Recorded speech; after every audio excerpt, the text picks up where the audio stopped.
திருப்பூர் மாவட்டத்தில் பார்த்தீங்கன்னா இன்றைக்கு 3 பேர் படுகொலை செஞ்சிருக்கிறாங்க.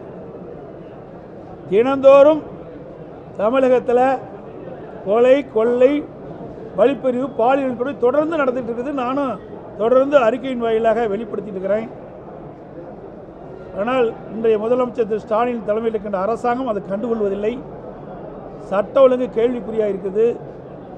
சட்ட ஒழுங்கு அடியோடு சீர்கெட்டு விட்டது. அதனால் இன்றைய தினம் 3 பேர் திருப்பூர் மாவட்டத்தில் படுகொலை செய்யப்பட்டிருக்கிறாங்க.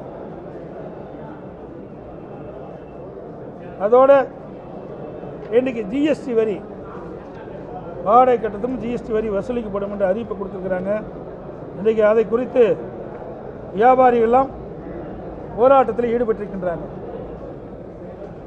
இதையெல்லாம் இந்த அரசு மத்திய அரசோடு தொடர்பு கொண்டு இதை ரத்து செய்வதற்குண்டான நடவடிக்கை மேற்கொள்ள வேண்டும்.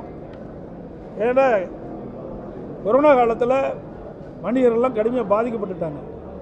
இந்த சூழ்நிலையில் வரி மேல் வரி போட்டு அவள் கடுமையாக பாதிக்கக்கூடிய சூழ்நிலையை